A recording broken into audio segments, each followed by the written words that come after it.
Nous sommes en 1066, au nord de l'Angleterre, à Stamford Bridge. Sur ces terres désolées, deux hommes viennent de livrer bataille. Le roi d'Angleterre, Harold Godwinson, et le roi viking, Harald Hardrada. Les deux camps viennent de s'opposer à un combat sans merci. Un combat qui scella le sort des vikings et la fin de leur ère. Mais qui était ce dernier roi viking, Harald Hardrada? Harald dit l'impitoyable. Brillant commandant, redoutable seigneur de guerre, mais aussi chef d'état implacable et sans pitié. Voici comment un viking exilé devenu mercenaire à Constantinople puis roi de Norvège va tenter de s'emparer de l'Angleterre, changeant ainsi la face de l'Europe médiévale.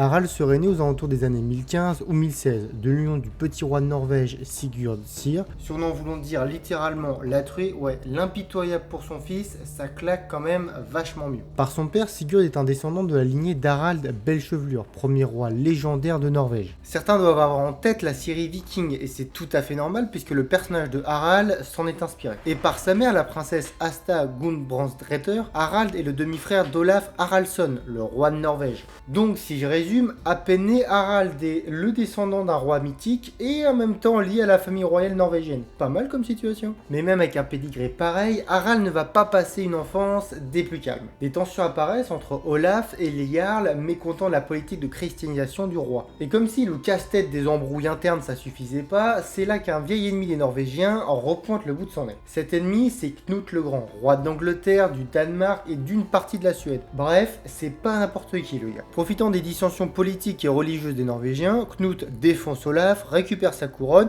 et l'intègre à son empire. Mais Olaf, c'est pas vraiment le genre de gars qui est prêt à lâcher comme ça le morceau.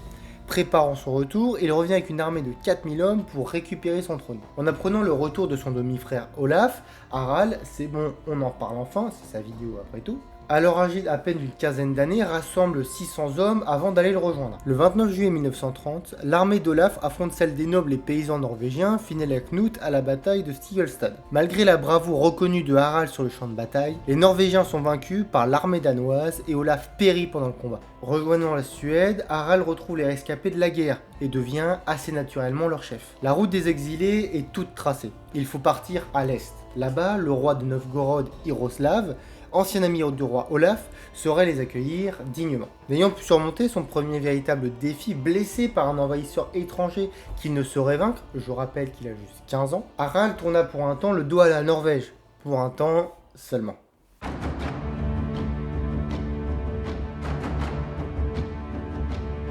Yaroslav accueille Harald à bras ouverts et lui donne de l'argent, des domaines, des hommes, de l'équipement. Et cerise sur le gâteau, Harald peut faire ce qu'il sait faire de mieux, la guerre. Car Yaroslav est à la tête d'un puissant royaume, la Russe de Kiev. Ce royaume avait été fondé un siècle plus tôt par des vikings suédois s'installant sur les côtes de l'actuelle Ukraine. Si vous voulez en savoir plus, le collègue Question d'Histoire a fait une vidéo sur la Russe de Kiev. Donc n'hésitez pas à aller checker à la fin de la vidéo. Ayant cruellement besoin de chefs militaires, Yaroslav reconnaît en Harald un chef militaire brillant et en fait un capitaine de ses forces. À la tête des guerriers rousses et de ses hommes, Harald porta alors la guerre à tous les ennemis du prince. Polonais, Petchénèques et autres nomades des steppes passa au fil de son épée. Après 2 ans à éclater tous les peuples des environs, Harald décide qu'il est temps pour lui d'aller chercher fortune ailleurs. Bah oui, être au service de Yaroslav c'est bien sympa 5 minutes, mais l'objectif d'Harald c'est toujours de récupérer la Norvège. Et pour ça il lui faut une armée contre Knut, et pour ça, il faut du pognon. Il demanda alors à Yaroslav la permission de partir, embarquant pour une cité où ses compétences très particulières sont très prisées par les nobles, Constantinople. Harald devient alors un Vaerinjar, c'est-à-dire un guerrier sous serment, un mercenaire au service de l'Empire romain d'Orient. Ensemble avec ses hommes, ils forment un prestigieux corps d'élite, la garde Vareille. Alors que la garde Vareille était principalement destinée à fonctionner comme garde du corps de l'empereur, Harald a été retrouvé en train de combattre sur presque tous les frontières de l'Empire. Combattant aussi bien contre les pirates arabes en mer Méditerranée que dans les campagnes en Asie mineure, prenant presque 80 forteresses arabes, on le retrouve même en mission d'escorte de pèlerins jusqu'à Jérusalem. Même si j'avoue que j'ai un peu du mal à imaginer le féroce Harald en simple guide touristique. Harald, c'est plutôt le commandant qui aime bien bourriner, mais qui sait se montrer plutôt rusé quand il s'agit de mettre en avant sa propre troupe. Anticipant, calculant, trichant parfois pour obtenir le bon campement, le meilleur point d'eau, la position la plus avantageuse pour la bataille. On est bien loin du cliché du viking barbare, bon uniquement qu'à piller, faut oublier tout ça. Les vikings étaient avant tout d'excellents commerçants, des navigateurs hors pair, de grands explorateurs et d'infatigables combattants. D'ailleurs, je parle de vikings depuis tout à l'heure, mais ce terme utilisé principalement après leur ère désignait un mode de vie basé sur la piraterie et non un peuple en particulier. Du coup, je devrais plutôt parler de Scandinaves. On peut alors diviser les peuples de ces royaumes nordiques en 3 peuples distincts. Même si évidemment ça reste plus complexe que ça. Les Norvégiens, d'où vient Harald, sont le peuple de l'Ouest. Ils conquièrent l'Écosse, l'Islande, le Groenland, et c'est un Norvégien, le célèbre Éric le Rouge, qui découvrira en premier l'Amérique, 500 ans avant Christophe Colomb. Les Suédois, on en a parlé un peu plus tôt dans la vidéo. S'intéressant à l'Est, ils fondèrent la Russe de Kiev, commerçant avec Constantinople tout en étendant leur influence sur les steppes orientales. Et le troisième peuple est pour nous en Europe les plus connus, les Danois de Ragnar Lodbrok. Peuplades de redoutables guerriers, ils feront trembler l'Europe, menaçant directement le pouvoir des rois, bouleversant la société médiévale. Mais bon, si je commence à m'étendre sur la culture nordique, la vidéo va durer des heures. En 1938, une occasion en or se présente pour Harald. L'armée byzantine s'attaque à la Sicile et au sud de l'Italie. Harald côtoie à cette occasion des mercenaires renormands tels que Guillaume, bras de fer. Alors que la Sicile était sur le point de tomber, le chef de guerre byzantin Dokeinos décide de ne plus payer les Normands, prétextant qu'il se suffisait des pillages. Évidemment, ça ne passe pas du tout, et les Normands se vengent en prenant possession de la région des Pouilles. Et en tant que mercenaire, c'est à Harald que l'on confie la tâche d'aller mater la révolte de Guillaume. Et là, Varay contre Normands, le combat, il devait être épique. Mais malgré les féroces batailles d'Harald et ses victoires, les Byzantins doivent se rendre à l'évidence. La Sicile est perdue pour eux. Harald est alors rappelé à Constantinople et envoyé en 1042 en campagne contre les Bulgares. C'est sa dernière campagne pour l'Empire. Il obtiendra d'ailleurs au cours de cette expédition le doux surnom de brûleur de Bulgares. La faveur de Harald à la cour impériale déclina rapidement après la mort de l'empereur Michel IV en décembre 1041. Son successeur, Michel V, et la puissante impératrice Zoé emprisonnèrent alors Harald. Même si leurs motivations ne sont pas très claires, sans doute une histoire de partage de pognon. Harald parvient néanmoins à s'échapper par le Bosphore avec 2 navires et quelques fidèles. Il quitta à jamais Constantinople qui, soyons honnêtes, n'est pas prêt de l'oublier, pour enfin retourner chez lui. Et là, ça va saigner.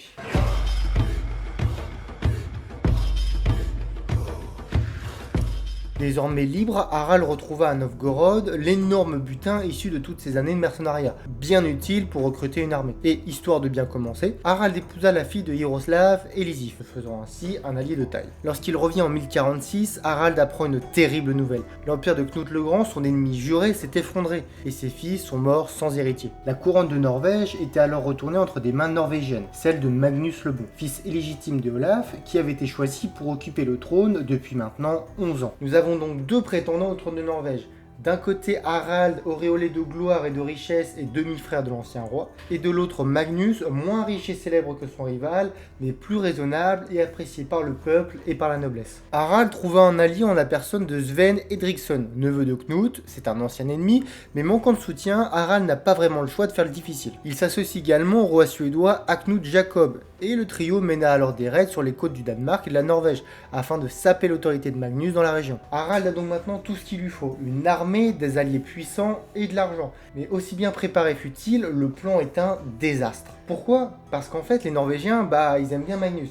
Déjà, il a été choisi et il règne depuis plus d'une dizaine d'années sur une Norvège apaisée et prospère. Harald, de lui, ne reste ni plus ni moins qu'un simple aventurier, disparu depuis 10 ans, ramenant la guerre et les conflits en Norvège. Les 2 camps arrivent malgré tout à un accord en 1046. Magnus reste roi du Danemark, ça c'est non négociable. Par contre, Harald offre la moitié de sa fortune à Magnus. Et en échange, celui-ci offre la moitié de sa couronne de Norvège, qui devient alors une co-royauté. Par ce procédé, les 2 hommes avaient un pouvoir égal, et le premier à mourir donnera ses possessions à l'autre. Si la cohabitation entre les 2 rois fut relativement câble, les tensions n'en étaient pas pour autant éteintes. Harold et Magnus présidaient chacun leur cour de leur côté, et les rares occasions connues manquèrent souvent de finir en pugilat. Magnus meurt sans laisser d'héritier en 1047. Conformément à l'accord de 1046, Harald récupère l'intégralité de la Norvège et devient roi. Par contre, pour le Danemark, là Magnus perd Harald.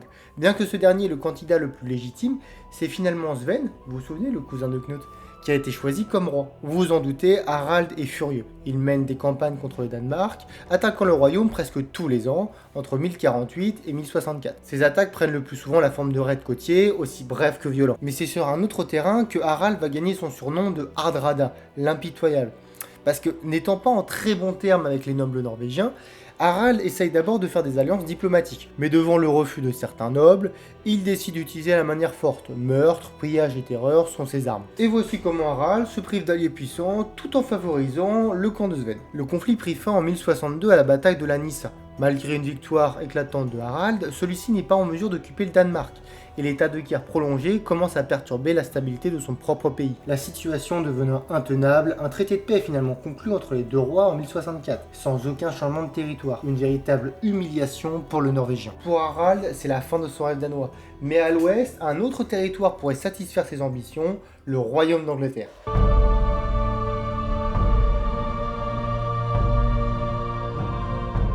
Ses prétentions s'appuient sur un traité conclu entre son neveu Magnus et Erknut, fils de Knut en 1038, selon laquelle le premier à mourir est censé léguer ses domaines à l'autre. Arknut étant mort sans laisser d'enfant en 1042, Magnus lui a succédé au Danemark, mais pas en Angleterre, où Édouard le Confesseur, un noble du Wessex, est monté sur le trône. La mort d'Édouard le Confesseur en janvier 1066 fournit à Harald l'opportunité de revendiquer le trône d'Angleterre. Il bénéficie pour cette expédition d'un allié utile en la personne de Tostig Godwinson, le frère du comte Harold de Wessex, qui a été sacré roi dès le lendemain de la mort d'Édouard. Harald bénéficie également d'autres alliés puissants, comme le comte des Orcades ou le roi d'Écosse. Mais il faut faire vite, car de l'autre côté de la Manche, le puissant duc de Normandie Guillaume a lui aussi des prétentions sur le trône anglais. Pour résumer, nous avons donc trois camps qui lancent sur la couronne. Harold de Godwinson, qui est à la tête du royaume, Guillaume qui est toujours bloqué de l'autre côté de la Manche, et Harald Hardrada, le viking prêt à tout défoncer. Harald débarque dans le Cleveland à la tête de 10 000 hommes le 13 septembre. Restant sur la côte, lui et son armée progressent rapidement et ne rencontrent aucune résistance jusqu'à Scarborough,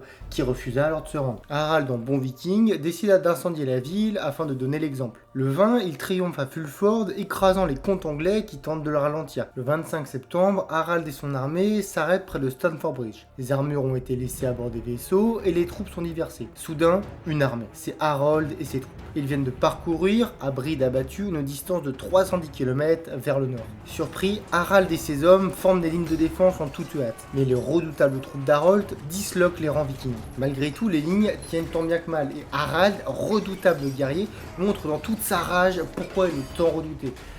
Jusqu'à ce qu'une flèche l'atteigne à la gorge et le tue. Ce moment épique fit entrer définitivement Harald dans la légende. Pour les Scandinaves, c'est la défaite. Avec la mort de Harald et de Tostig, c'est la fin de la conquête.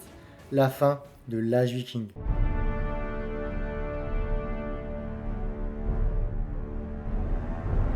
Bien que Stamford Bridge soit une défaite, Harald a changé l'histoire. En épuisant les troupes de Harold, il permet à Guillaume de pulvériser les troupes anglaises 3 jours plus tard à la bataille d'Hastings, devenant le nouveau roi d'Angleterre, Guillaume le Conquérant. C'est la fin d'une époque, l'âge viking. Mais les Norvégiens ne sont pas totalement perdants, car leur cousin normand, Guillaume, descendant de Rollon, un autre Norvégien, va écrire une toute nouvelle page de l'histoire, à la tête de l'État. La légende d'Harald lui a survécu. Si sa pointe de fer nuit à sa popularité dans son propre pays, il n'en demeure pas moins un guerrier exceptionnel et un général de remarquable, ce qui lui vaut une place particulière dans la Heimskringla, la saga des rois de Norvège. Mais il serait dommage de réduire le règne d'Harald uniquement à ses guerres, même si, soyons honnêtes, ça occupait une grande partie de sa vie.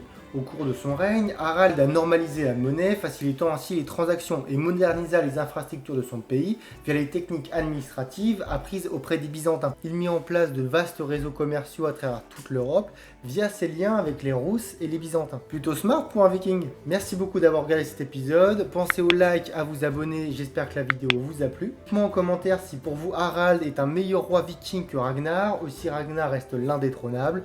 Et moi je vous donne rendez-vous pour de prochains épisodes.